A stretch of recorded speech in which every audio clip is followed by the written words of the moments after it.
Michelle Smallman, Courtney Cronin in for Chris Canty today. Evan Cohen with you.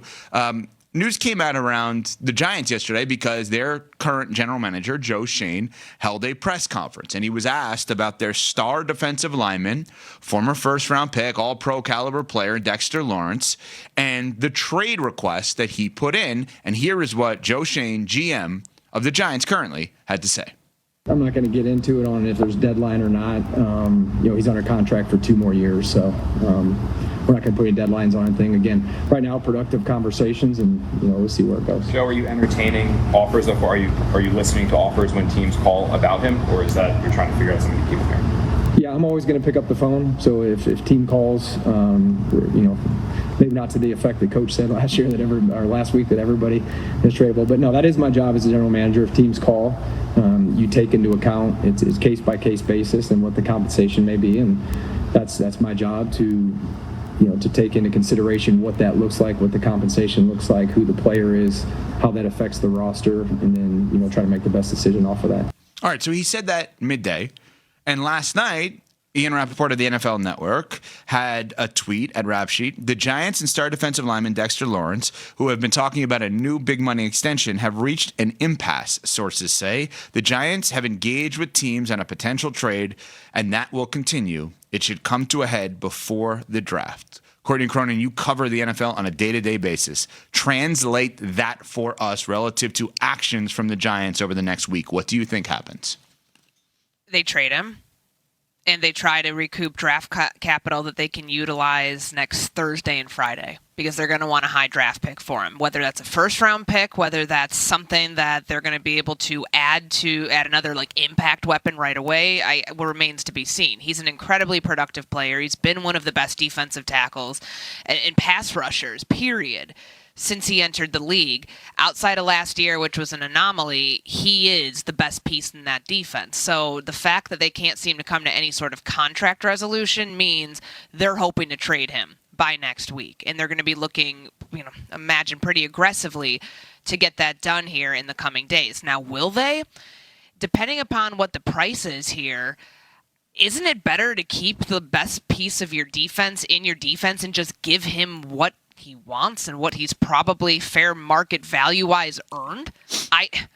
I think this is, unless this is Joe Schoen knowing that he's on the way out anyways and just trying to, kind of rid himself of this Giants organization in active time, in real time. I think this is a really weird way that this is playing out in the first year of a new coaching staff to already have your best defensive player all but out the door at this point.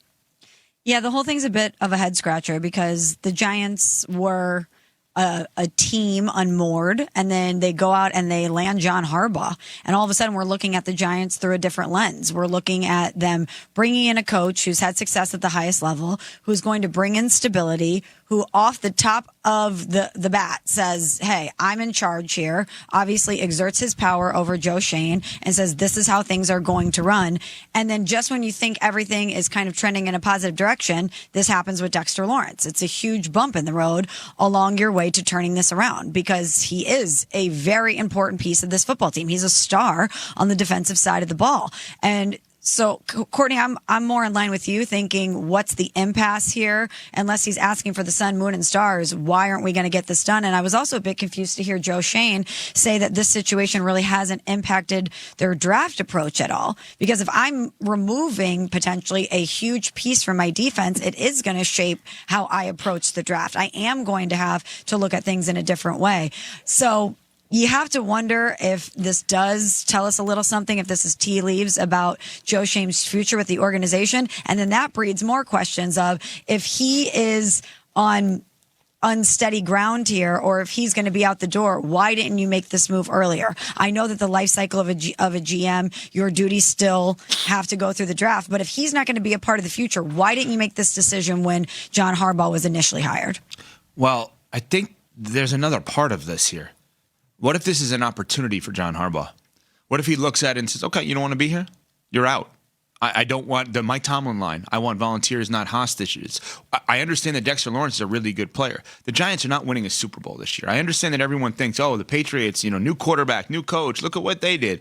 Okay, that may have been a one-off scenario. I don't think that's going to happen I don't think you can approach that for every single team. I understand Seattle is relatively new coach and doing what they did, new quarterback. I understand that. But you have the Patriots. You have Jaden Daniels coming in and taking a 4-win team to the Final Four. You have Caleb Williams in year one with Ben Johnson going from a 5-win team to the playoffs, upsetting the Packers, hosting a playoff game, winning the division. We have more examples recently of teams that got the right coach in place and had some of those pieces already that were able to make a dramatic turnaround. Yeah, I get it. But I also think that two things can be true. They could look at this and say, we only want people that are going to be here. If he doesn't want to be here, we're going to move on from him, and that sets the tone for the rest of the organization. I mean, I don't like the idea of oh, John Harbaugh, why would you not just give him a raise because you're a new coach and that doesn't, then you become the Browns. The guy doesn't want to be there, and we should just pay him more because he doesn't want to be. I don't understand that, Courtney. Why am I giving Dexter Lawrence so much more if he doesn't want to be a part of this? Well, let's backtrack a little bit, because does he want to be a part of this? Or at one point, Joe Schoen came out and said the talks that they were having, we've had heard through reports, the talks were good. The talks were in a good place between the organization and what Dexter Lawrence was seeking. And it's very clear that the number here is between $28 and $30 million a year. At his best, which he wasn't last year. He missed training camp. He had a career low 0.5 sacks last year. He wasn't who he normally had been in previous seasons. But as his best, he's one of the best pass rushers in the NFL, period. As a nose tackle, his pressure rate, his sack numbers, all of that are among the top guys in the NFL, regardless of where they're playing along the defensive line. The problem I have with this, taking it a step further, not just Dexter Lawrence, but the stain on Joe Schoen, guys, is that they continue to let homegrown talent in New York walk out the door. We saw it with Wan'Dale Robinson. We saw it with Saquon Barkley. It seems at this point like Dexter Lawrence is going to be the next to go. That's a whether you drafted him or not. And I know that Joe Schoen didn't draft Saquon Barkley. That was Dave Gettleman. That was the previous regime. But the fact that they couldn't find ways to keep guys happy, guys that were brought up and developed in their organization, and then they let them go somewhere else, and sometimes they go somewhere else and do incredibly monumental things like Barkley did, and like Dexter Lawrence will when he's on another team, that's a bad look for the general manager, and that's why somebody like that's got to go. I can understand the frustration here from Joe Schoen, because he feels like he's been put in a corner by John Harbaugh throughout this entire last 4 months, honestly. I mean, he's been stripped of his power. As what we've heard, John Harbaugh has full say on the roster. This is ultimately these decisions are ultimately going to go through him, and we know that the power structure has changed.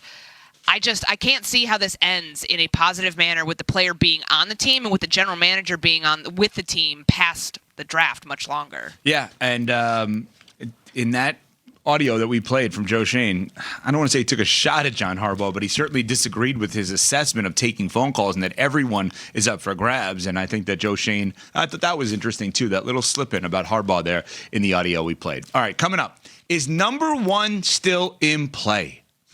Number one, when it